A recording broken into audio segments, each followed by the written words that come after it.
Okay, here we have the Corsair H80i with the Corsair link for Intel and AMD water cooler. I've got it because I do a lot of rendering with video, and sometimes my i7 Intel gets a little bit warm and I want to try and cool it down, so I hope this will do the job.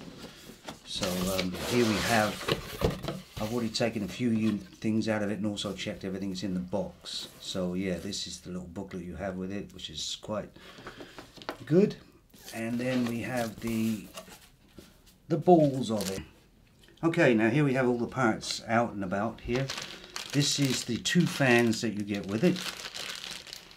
These are the bolts, the screws or whatever for fixing. Here's your pump and your cables for that. Now, just to say that the power supply is a SATA power supply, so my power supply doesn't have a SATA power supply thing, but you can buy one of these connectors here which will work, and it's just a Molex power one, and it will fit on mine just nicely. So yeah, that fixes me up nicely. I just happen to have one of these available in my drawer there, so that was good. But just to remember that if you don't have a SATA power supply, you will need one of those. Okay, so it's already got the thermal paste on it, and I'm going to use that because I want to test it on that to see if that thermal paste is any good. Here's your radiator. Looks like I might be able to use it in the car as well, if the car goes wrong. And here's your back plates. These are your back plates here. This goes on the back of the Intel board, and this is the one that goes on the front of the Intel board. And this is your AMD, which I won't be using because I've got the Intel i7, so I won't be using that. But they are flexible, these, that you can move them back and forth here like that, so they will fit the board nicely. Hopefully you've got a case that you can take the back off and get to the back of the board without having to take the whole board out, which usually you will be able to do. And here's the other cables here. This is the one that goes to the USB on the motherboard and goes from the head here, and this clicks into the head here too. If you have a look, it clicks into there like that. If you can see, just clips in there like that and goes to the two fans. So yeah, that's all right there. And this one here, as you can see, goes into that port there and then goes onto the motherboard. I'll show you that when we install it, and hopefully we won't have any. As you can see, this, I've got the booklet out here, and it says here, this is for my one, which is the 1155 LGA 1155, is the G, which is the same threads each side, and the one for the LGA 201111 standoff screws is H, which is fatter on one side than the other. So that's how you can tell the difference.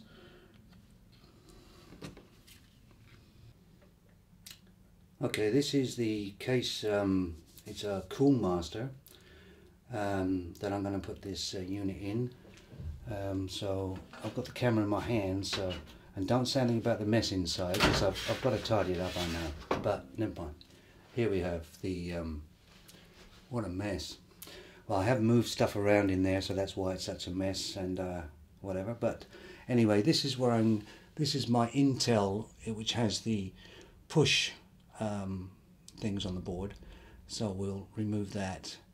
And this is the fan where it's got to go into there, where the radiator will go. To get at the back of the board and to see if we can access it just by doing this. So there we have it there, put that down there, and there's the back of the board there. Now I can see maybe a problem here is that we've got the 4 holes in the motherboard there, there, and there, and there, which are a little bit behind a plate here, and hopefully I'll be able to get the back plate in that, and without having to move the motherboard. Wouldn't want to do that. We'll see. Okay, let's remove the heat sink. Of course, I've taken all the anti-static precautions beforehand. Okay, so now we're going to just disconnect this from the fan control from the motherboard, like so. And there we go. and that's free. Now these push ones, you just turn them. I find it quite easy just to use a screwdriver just to turn them, and then you pull them out like so. Turn that one like that, like so, and that one like so, and this one like so, and they're all free now. So now you may have to twist it and to break the seal there if it's been on there a while, and it should come free from the. Okay, yes, so it's free now from there. The reason it was a bit tighter than I thought, and I didn't want to break anything, so let's just see if we can get it out of there now by just pulling those out like so. And there we have the CPU, and there's the fan, and we have it out there, taken away.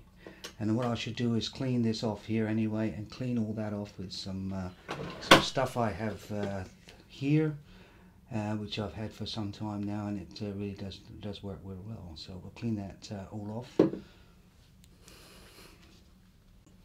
So as you can see, the CPU is now cleaned off, and I've also cleaned this off as well for any time I might need it at some point.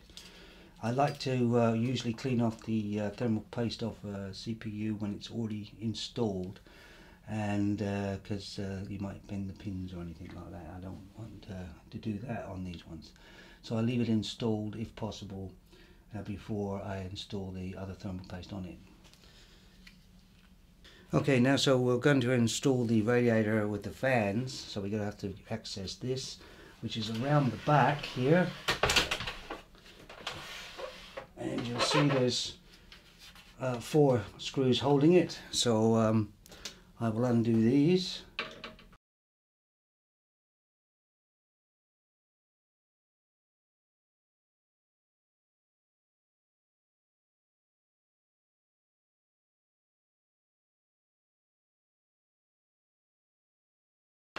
And there, that fan is now removed from the, oh, look at the state of that. And so what I think I'll do is clean the area before we start to install the other ones there on the new side there.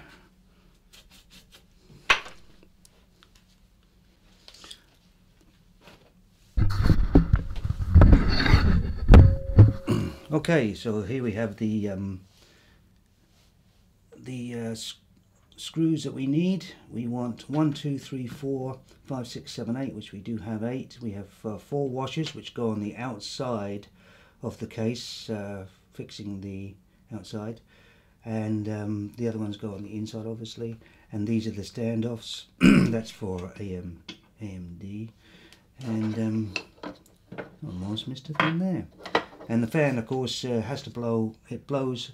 Airflow should go that way. So therefore, the fan will go on like that. So the wind blows through that way. Okay.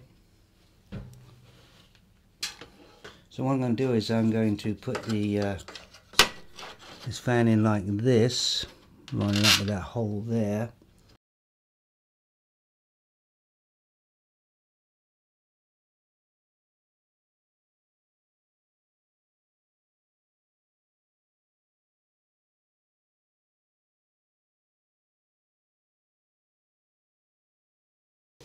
Okay, so there's the one of the cables for the fans, and we're going to put this one on here next.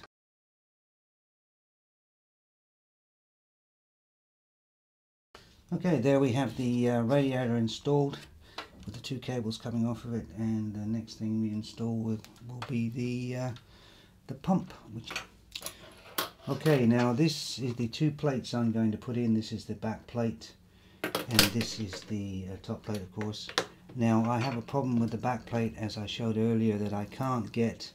I can get those free, but those ones have to slide in somewhere, so I will have to move the board out to accommodate that. And of course the screws for the board are there, one way back in there, one way under there, so I either need a very long screwdriver to get to it, or do it before you actually install this would be probably a better idea.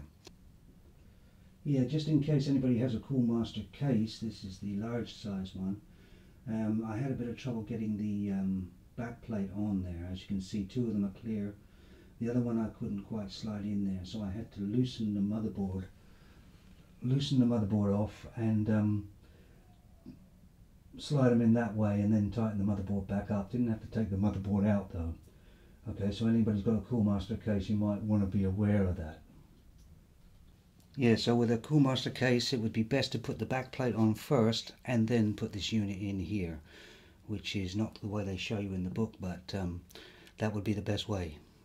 Make sure you've got clearance at the back to put the back plate on before you actually do that, because I had to take this all off to loosen off the screws for the motherboard to be able to move it out enough. And then we just put these screws in here,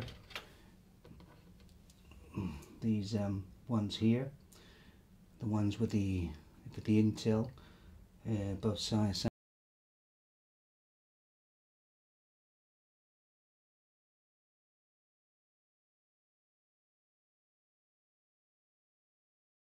So now we have the 1, 2, 3, 4 standoffs in there and screwed up snug. I just like to say that when you're screwing these up too, they just want to be snug and not too tight. You want to crank them up too much, otherwise you end up maybe stripping the thread. Okay, so we'll move on to installing the pump now. Okay, just to let you know that before I'm putting this on, which it goes on to there, that way, with the Corsair name upright, I'm putting this fan link in first, because it's very tricky to get it in afterwards. And I'm also putting the COM link in, or the Corsair link in as well. The plate actually goes over the top of this lot first, as you can see there. And then I'm putting the COM link on, as it's very difficult to get to it afterwards, I believe. So let's just get it in there. Okay, and now I'm taking the protective covering off of the CPU, and I'm going to be using these screws here for to screw it back down in. So let's just bend it round without any kinks. And if I start it over here, like so,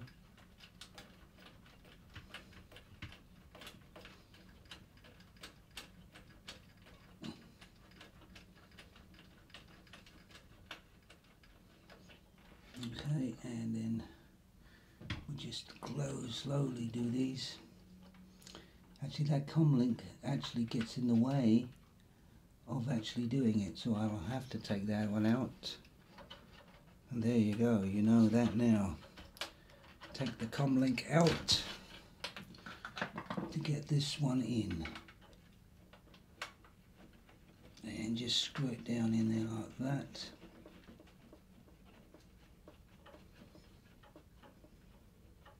So it's snug, and then I'm going to move it around and get it all lined up and show you that. Okay, so now we're going to hook up the power supply from here, which is this is the board fan, and this is the SATA power supply, and this is the unit I've got here for it. So we're going to hook that up to there, like so. Gives us the power. And then we're going to hook this to the board on a 4-pin, 3-pin, 4-pin. It uses 3 pins. And now we're going to use a Molex, spare Molex I've got here to hook the power supply up, like so. We'll tidy the cables up afterwards, obviously. And you've got to have a cup of coffee when you're doing it, so yeah, cheers. Groovy. Right, now these are for the fan. This is coming from the pump for the fans. They look like they don't fit, but they basically have protectors on them. You take the protectors off, like so, Then you grab them from the other side here, obviously, and hook them up as like that. One, and then two. And like I say, we will tidy these cables up, but obviously the first thing I want to do is to test it. But let's pull this protective covering off. This is a protecting covering, and then we're going to hook up the link cable. The link cable goes into, this might be a bit tricky actually.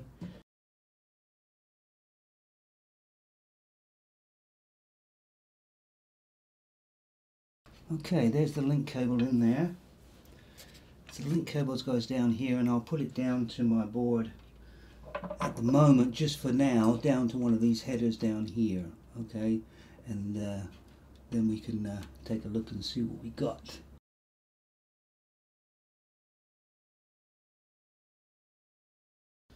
Okay, so we've got everything hooked up. We've got the two fans, we have the control hooked up there, we have the power supply here, and so everything looks good, except it's very messy. We'll tidy that up, obviously. Yeah, just in case anybody has any problems, the airflow fan arrow is there, so you can tell that's where the air is flowing that way, and there's another sign on that one saying the air is flowing that way. So yeah, that's just a little mark on any fan that you probably buy would have it. Here we go, we're going to turn it on and it's going to blow up, and this will be the end of the video, presumably.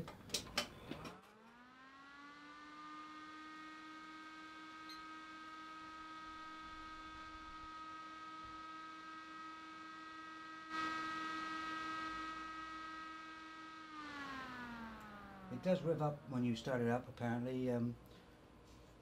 Although the Corsair lights up the other way, it just is glowing. By the way, we can't see that, it is glowing.